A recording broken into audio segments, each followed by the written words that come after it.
င်္ဂလာပါဗျာအားလုံးကျမ်းပါပါစေချမ်းသာပါစေပိုင်ရဲကိုမျက်နှာမြတ်ဘယ်ကိုတရားလို့အားလုံးဖျော်ရွှင်ကြပါစေဗျာဒါဒီနေ့ကလူအတက်တဲ့ဆိုင်တဲ့ကျမ်းမာရေးအကြောင်းလေးကိုဒါပိုင်ရှယ်ရင်းများဝေပေးနေတာဖြစ်ပါတယ်ဒါမိန်းကလေးတွေပဲဖြစ်ရောက်တာဒရာနဲ့ခေါင်းလျှော်လိုက်တယ်ခေါင်းလျှော်လိုက်တယ်ခေါင်းလျှော်ပြီးတော့ဒရာမုတ်လိုက်တယ်မဟုတ်ပြီးခေါင်းလေးပတ်ထားလိုက်တဲ့အခါမှာဒါသေဆုံးသွားတဲ့လူနှစ်ဦးရဲ့အကြောင်းကို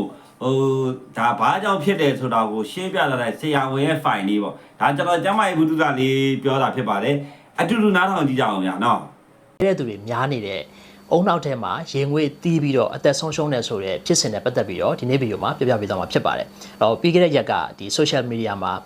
account တစ်ခုက share ထားတာဒီတင်ထားတာတွေ့တယ်ပေါ့နော်။အဲ့တော့သူ့ရဲ့မိတ်ဆွေနှစ်ယောက်ကဒီရှမ်ပူနဲ့ခေါင်းလျှော်ရည်နဲ့ခေါင်းလျှော်ပြီးတော့ dryer နဲ့သပင်တွေကိုမှုတ်လိုက်တယ်။အဲ့တော့မှုတ်ပြီးတော့အုံနောက်ထဲမှာရေငွေတီးပြီးတော့အသက်ဆုံးရှုံးသွားတယ်ဆိုပြီးတော့တင်ထားတာကိုကျွန်တော်တွေ့ရပါတယ်။အဲ့တော့ဒီ post ကို share တဲ့သူတွေလည်းများတယ်ကြောက်တဲ့သူတွေလည်းများတာကိုကျွန်တော်တွေ့ရပါတယ်အဲ့တော့ဒီဖြစ်စဉ်ကတကယ်ဟုတ်လားမဟုတ်ဘူးလားစီးပညာမှာဖြစ်နိုင်ရရှိလားမရှိဘူးလားဆိုတာကိုဒီနေ့ဗီဒီယိုမှာပြပြပေးသွားမှာဖြစ်ပါတယ်အဲ့တော့အရင်ဆုံးကျွန်တော်ဒီဖြစ်စဉ်အချင်းချုပ်လေးကိုကျွန်တော်ဖတ်ပြပါမယ်အဲ့တော့သူတင်ထားတာကတော့သူ့ရဲ့ခေါင်းစဉ်ကအုံနှောက်ရင်ငွေတီး၍အသက်ဆုံးရှုံးခြင်းအမျိုးသမီး2ယောက်ပေါ့နော်တစ်ယောက်ကအသက်26နှစ်နောက်တစ်ယောက်ကအသက်58နှစ်အဲ့တော့သူနေတဲ့ရက်ွက်ထဲမှာဒီအခု post တင်ထားတဲ့သူနဲ့ရင်းနှီးတဲ့ဒီအမျိုးသမီး2ယောက်ပေါ့အဲ့တော့သူတို့2ယောက်က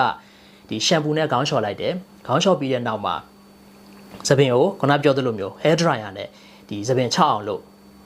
မှုတ်လိုက်တယ်ပေါ့နော်လေးဘူးတွေမှုတ်လိုက်တယ်မှုတ်ပြီးတော့ခေါင်းကိုခေါင်းပေါင်းပြတ်ပေါင်းထားတယ်ပြီးတဲ့နောက်မှာခေါင်းအရန်ကိုက်လာတယ်ဇက်တိုက်ကိုက်လာတယ်မသက်တာတဲ့အတွက်တမားတော်နဲ့ပြတယ်တမားတော်ကတောက်ဆေးတွေပေးတယ်ဒါပေမဲ့မသက်တာအောင်မသက်တာတဲ့အတွက်ကြောင့်မလို့ရန်ကုန်စေယုံကြီးမှာရှိရဲ့ဒီဦးနှောင်းနဲ့အာယုံကျော်ပေါ့နော်ခွဲစိတ်ဌာနမှာတွားပြီးတော့ဒီဥကောင်းကိုခွဲစိတ်ဖို့အတွက်သဘောတူလိုက်ရတယ်ခွဲစိတ်လိုက်တယ်ခွဲစိတ်ပြီးတော့တယောက်ကတော့ခွဲစိတ်ပြီး3ရက်မြောက်မှာအသက်ဆုံးရှုံးသွားတယ်နောက်တစ်ယောက်က10ရက်မြောက်မှာအသက်ဆုံးရှုံးသွားတယ်အဲ့တော့ဒီဖြစ်စဉ်ကဘာကြောင့်ဖြစ်တာလဲဆိုရင်ねသူရေးထားတာပေါ့နော်အဲ့တော့ရေချိုးပြီးတဲ့အချိန်ရေချိုးကောင်းချော်ပြီးတဲ့အချိန်မှာခန္ဓာကိုယ်ရဲ့အပူတွေအပြင်ကိုထွက်နေတဲ့အချိန်မှာကျွန်တော်ကအပြင်ကနေပြီးတော့ဒီ hair dryer ကအပူတွေနဲ့ဥကောင်းကိုမှုတ်လိုက်တဲ့အတွက်အပြင်ကအပူတွေကအထက်ကအပူတွေအပြင်ကိုမထွက်အောင်လို့တားဆီးလိုက်တယ်လို့ဖြစ်ပြီးတော့ဒီအဲ့ဒီအပူတွေကခန္ဓာကိုယ်ထဲမှာစုမိစုရသွားစုတယ်စုပြီးတော့ဥကောင်းထဲမှာသွားစုပြီးတော့အပူတွေစုတဲ့အခါမှာတဲ့ထမင်းအိုးတွေကကျွန်တော်ထမင်းအိုးတယ်လို့ရှိရင်ထမင်းအိုးအဖို့မှာရေငွေတီးတယ်လို့မျိုးဥကောင်းထဲမှာဥနှောက်ထဲမှာဒီအပူတွေကြောင့်မို့လို့ရေငွေတီးပြီးတော့ဒါအသက်ဆုံးရှုံးရတယ်ပေါ့ဒါကြောင့်မို့လို့သူကဘာတွေထပ်ပြောထားသေးလဲဆိုတော့ဒီသပင်ခေါင်းလျှော်တဲ့အခါမှာဒီကာဗိုလစ်ဆက်ပြနဲ့ပဲလျှော်ပါတဲ့ရှမ်ပူတွေမသုံးနဲ့ပေါ့နော်ရှမ်ပူမှာကchemical တွေဓာတ်ပစ္စည်းတွေပါလို့ဆိုပြီးတော့တခုပြောထားတယ်နောက်တစ်ခုကခေါင်းလျှော်ပြီးလို့ရှိရင် hair dryer နဲ့မမှုတ်ဖို့ပြောထားတယ်ဒီတိုင်းသဘာဝအတိုင်းပဲကျွန်တော်တို့ဒီတပတ်နဲ့ပဲတုပ်ပေါ့နော်သဘာဝအတိုင်းချအောင်ပဲထားပေါ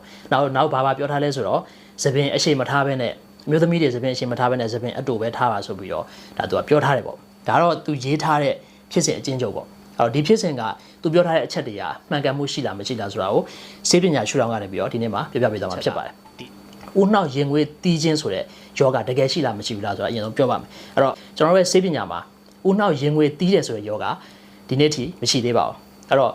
့ဒါဆိုရင်သူပြောသလိုမျိုးခန္ဓာကိုယ်ထဲမှာအပူတွေအပြင်ကိုမထွက်ရင်ရောဒီဦးနှောက်ရင်ငွေတီးတာဖြစ်နိုင်လားပေါ့နော်ဒါကိုကျွန်တော်တို့စဉ်းစားကြည့်မယ်ပေါ့ဟောဒါဆိုရင်သူပြောသလိုမျိုး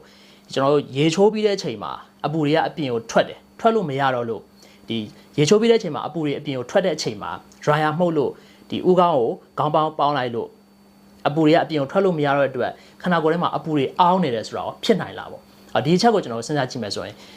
လောကမဖြစ်နိုင်ဘူးဘာကြောင့်မဖြစ်နိုင်လဲဆိုတော့ကျွန်တော်တို့ရဲ့ခန္ဓာကိုယ်မှာဒီ thermo regulation လို့ခေါ်တဲ့ခန္ဓာကိုယ်ရဲ့အပူချိန်ကိုထိန်းညှိပေးတဲ့လုပ်ငန်းစဉ်ကသဘာဝအတိုင်းရှိတယ်လူတိုင်းမှာရှိတယ်ဟိုအပြင်ကျွန်တော်တို့ပတ်ဝန်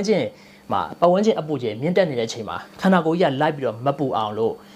့ဒါပတ်ဝန်းကျင်အပူချိန်အရင်အေးနေတဲ့အချိန်မှာခန္ဓာကိုယ်ကလိုက်ပြီးတော့မအေးအောင်လို့ကျွန်တော်တို့ရဲ့ခန္ဓာကိုယ်မှာဒီအပူတွေကိုအပြင်ကိုထုတ်တဲ့ဖြစ်စဉ်အပြင်ကိုမထွက်အောင်တားဆီးတဲ့ဖြစ်စဉ်ဒီလိုဖြစ်စဉ်ဒီလိုလုပ်ငန်းစဉ်တွေကိုအလိုလျောက်လုပ်ပေးတဲ့လုပ်ငန်းစဉ်ရှိတယ်အဲ့ဒါကို thermo regulation လို့ခေါ်တယ်အဲ့တော့ဒီလိုပဲကျွန်တော်ရေချိုးပြီးတဲ့အချိန်မှာရေချိုးတဲ့အချိန်မှာအပူတွေအပြင်ကိုဒီရေနဲ့ခန္ဓာကိုယ်နဲ့ထိတဲ့အတွက်ကြောင့်မလို့ဒါ heat loss ကတော့ဖြစ်တယ်ပေါ့နော်ခန္ဓာကိုယ်ရဲ့အပူတွေအပြင်ကိုထွက်တာမျိုးလည်းရှိတယ်အဲ့တော့ရေချိုးပြီးတဲ့အချိန်မှာဒီအပူတွေကအပြင်ကိုထွက်ဖို့အတွက်ကြံနေသေးတယ်ခန္ဓာကိုယ်ရဲ့အပူတွေများနေလို့အပူတွေအပြင်ကိုထွက်ချင်သေးတယ်ဆိုရင်ကျွန်တော်တို့မှာထွက်เสียနေရတယ်အများကြီးရှိတယ်ဒီဥယျာဉ်ပြတက်နေရတဲ့ကရေထွက်တာမျိုးမဟုတ်ဘူးကျွန်တော်ခန္ဓာကိုယ်ရဲ့အပူတွေအပြင်ကိုထွက်ဖို့အတွက်ဒီထွက်တဲ့နီးလန်းတွေအများကြီးရှိတယ်အဲ့တော့ကျွန်တော် ဒီမြင်တောင်ပြောမယ်ဆိုရင်တော့အရေပြားပေါ့နော်ကျွန်တော်တို့ရဲ့အရေပြားခန္ဓာကိုယ်တစ်ခုလုံးကိုအရေပြားနဲ့ဖုံးအုပ်ထားတယ်အဲ့ဒီအရေပြားမှာရှိတဲ့ကျွန်တော်တို့ဒီချွေးကလန်းလေးတွေနောက်တော့အရေပြားမှာရှိတဲ့သွေးကြောလေးတွေဟောဒါတွေကကျွန်တော်တို့ခန္ဓာကိုယ်ရဲ့အပူတွေအပြင်ကိုထွက်ဖို့အတွက်လှုံ့ဆော်ပေးနိုင်တယ်ဥပမာအပြင်ချွေးထွက်တဲ့လုပ်ငန်းစဉ်ပေါ့ချွေးထွက်တဲ့လုပ်ငန်းစဉ်နဲ့လည်းအပူတွေအပြင်ကိုထွက်နိုင်တယ်နောက် conduction တို့ convection တို့ radiation တို့ကျွန်တော်တို့ငယ်ငယ်တုန်းကစာမှာသင်ခဲ့ရတယ်လို့မျိုးအပူတွေစီးကူးတဲ့လုပ်ငန်းစဉ်တွေဒီလုပ်ငန်းစဉ်တွေနဲ့လည်းခန္ဓာကိုယ်ရဲ့အပူတွေကကျွန်တော်အပြင်ကိုထွက်နိုင်တယ်အဲ့တော့ရေချိုးပြီးတဲ့အချိန်မှာကျွန်တော်တို့ကဒီ dryer မှုတ်လိုက်လို့ဥကောင်းဒီဥရည်ပြပူနေတယ်ပဲထားပါတော့ပူနေလို့နောက်ကခေါင်းပေါက်ပေါက်လိုက်လို့အပူတွေကအပြင်ကိုထွက်လို့မရဘူးဆိုရင်တော့အဲ့ဒီအပူတွေကဒီတနေရာတွေကထွက်လို့ရတာမဟုတ်ဘူးခန္ဓာကိုယ်ရဲ့တခြားသောအရေပြားရှိတဲ့နေရာမှန်သမျှအပူတွေကအပြင်ကိုထွက်လို့ရတယ်ဒါကြောင့်မလို့ဒီ post မှာရေးထားသလိုမျိုးဒီ dryer မှုတ်လို့ခေါင်းပေါက်ပေါင်းထားလို့အပူတွေအပြင်ကိုထွက်လို့မရတော့ဘူးဆိုတာကလုံးဝကျွန်တော်မဖြစ်နိုင်ပါဘူးအဲ့တော့ဒါကြောင့်မလို့ဦးနောက်ထဲမှာရင်ငွေတီးတယ်ဆိုတဲ့ယောဂလည်းပဲကျွန်တော်မဖြစ်နိုင်ပါဘူးအဲ့တော့ဒါပထမတစ်ချက်ပေါ့နောက်ဒုတိယတစ်ချက်ကတော့ကျွန်တော်ရှမ်ပူတွေနဲ့ခေါင်းလျှော်တာသူကရှမ်ပူတွေနဲ့ရှမ်ပူနဲ့ခေါင်းလျှော်ရည်နဲ့ခေါင်းမလျှော်ပဲနဲ့ကာဘိုလစ်ဆက်ပြာနဲ့ခေါင်းလျှော်လို့ပြောထားတယ်ဒါလည်းကျွန်တော်မှားယွင်းတဲ့အချက်ဖြစ်ပါတယ်ဘာကြောင့်လဲလို့ဆိုတော့ကာဘိုလစ်ဆက်ပြာဆိုတာကကျွန်တော်ခန္ဓာကိုယ်တိုက်ဆက်ပြာပေါ့နော်ခန္ဓာကိုယ်တိုက်ဖို့အတွက်ထုတ်ထားတဲ့ဆက်ပြာသူကခေါင်းလျှော်တဲ့ဆက်ပြာမဟုတ်ဘူးအဲ့တော့ဒီခန္ဓာကိုယ်တိုက်ဖို့အတွက်ထုတ်ထားတဲ့ဆက်ပြာကိုခေါင်းလျှော်လို့ရတယ်ဆိုရင်ခေါင်းလျှော်ရည်တွေကျွန်တော်ကတီးတန့်ထုတ်စရာမလိုအဲ့တော့တကယ်တမ်းပြောရရင်ကျွန်တော်တို့ကဒီခန္ဓာကိုယ်တိုက်တဲ့ကိုယ်တိုက်ဆက်ပြာရဲ့ဒီ formula ပေါ့နော်ကိုယ်တိုက်ဆက်ပြာထဲမှာပါဝင်ထားတဲ့ပစ္စည်းတွေဒီကျွန်တော်ခန္ဓာကိုယ်ရဲ့အရေပြားအတွက်ပဲသူကရည်ရွယ်တာခန္ဓာကိုယ်အရေပြားအတွက်ရည်ရွယ်တယ်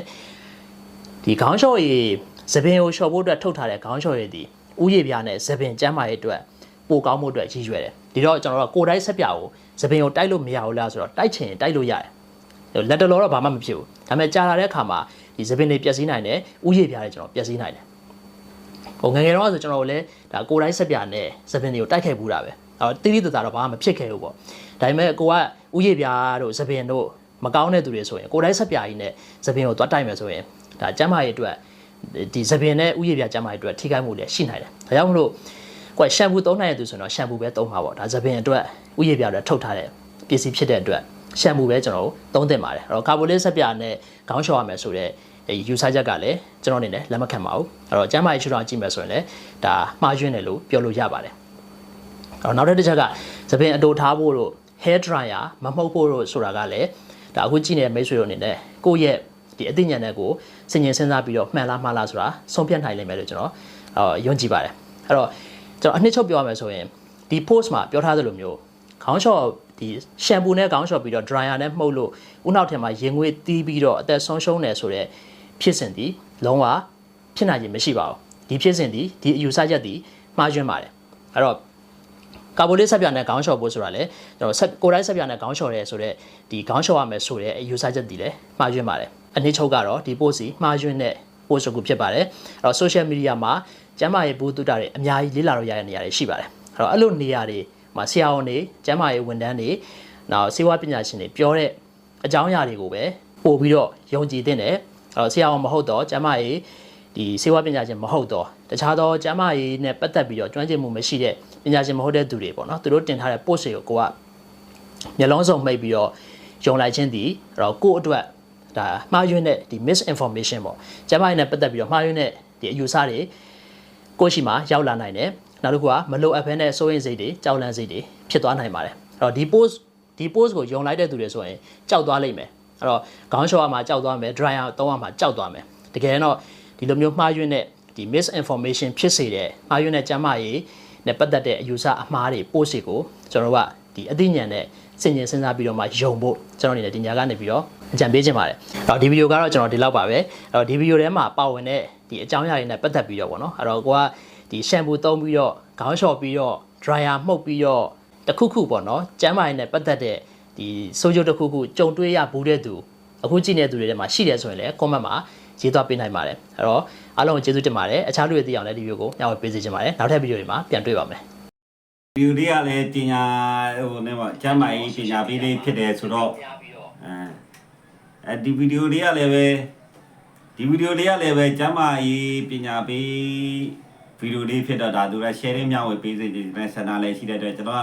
တော်ညီကောင်မောင်နှမတွေအသိပညာအတတ်ပညာမိမိတို့ရဲ့ကျမ်းမာရေးဘုဒ္ဓတော်ကိုသိရှိအောင်လို့ကျွန်တော်ကဒါလေးကို sharing မျှဝေပေးတာဖြစ်ပါတယ်စီဆောင်ဝင်ရဲ့ပြောပြချက်သုံးသက်ချက်အားလုံးကတော့ကျွန်တော်တီးလိုက်တဲ့အရာဝတ္ထုတစ်ခုကတော့ဒီခေါင်းကို draw မှုတ်ပြီးတော့တပတ်အုပ်လို့ရင်ဝတ်တီးတယ်ဆိုတာယောဂလည်းမရှိဘူးတကယ်လည်းမဟုတ်ဘူးလို့ပြောတယ်ဒါဆိုတော့ခွဲစိတ်မှုမအောင်မြင်တာခွဲစိတ်မှုမှာခြားယောဂဖြစ်မယ်လို့ကျွန်တော်အနေနဲ့သုံးသပ်မိတယ်ဒါဒီဆရာဝန်ရဲ့ပြောတဲ့ဟိုစကားပေါ်မှာမူတည်ပြီးဒါတွေကလည်းမရှိပါဘူးစေပညာမှာတကယ်လို့ရန်ကုန်ဆေးမှာခွဲစိတ်တာဆိုဒါမှအောင်မြင်ပဲနဲ့အသက်ဆုံးရှုံးတာအခြားယောဂဖြစ်ကောင်းဖြစ်ပါလိမ့်မယ်လူတွေကလည်းပဲမိမိတို့ follower ရဖို့မိမိတို့အောင်မြင်ဖို့အတွက်ကိုတလုံးမဟုတ်ဒုက္ခ line မော်ဒီမှာပြောနေကြတယ်လည်းတပုံကြီးရှိတဲ့အတွက်ညီကောင်မောင်နှမတွေအားလုံးပဲအသိဉာဏ်ပညာနဲ့စုံဖြတ်သုံးသက်ကြပါလို့ပြောရင်အားလုံးအာရောကြပရမန်လာဗံကျမ်းမာခြင်းဒီလည်းတပတ်ကျမ်းမာကြပါစေအကြောင်းကိုဆုမကောင်းတောင်းပေးလိုက်ပါတယ်ဗျာကျွန်တော်ဒီကျမ်းမာခြင်းဒီလည်းတပတ်ဆိုတော့အားလုံးကျမ်းမာကြပါစေလို့ကျမ်းမာကြပါစေလို့ကျွန်တော်ဆုမကောင်းကျမ်းမာခြင်းဒီလည်းတပတ်ဆိုတော့အားလုံးကျမ်းမာကြပါစေလို့ပိုင်ရဲကိုဆုမကောင်းတောင်းပါတယ်ကျွန်တော်ဒီအစီအစဉ်ကပညာလေးလည်းရရှိစေချင်တာပဲကျွန်တော်သိတာလေးတွေကိုပြန်လဲ sharing မျှဝေပေးတဲ့အစီအစဉ်ဖြစ်တဲ့အတွက်အားလုံးကိုlike subscribe လေးလုပ်ပေးပါအောင်လို့တောင်းဆိုပါရစေဗျာနော်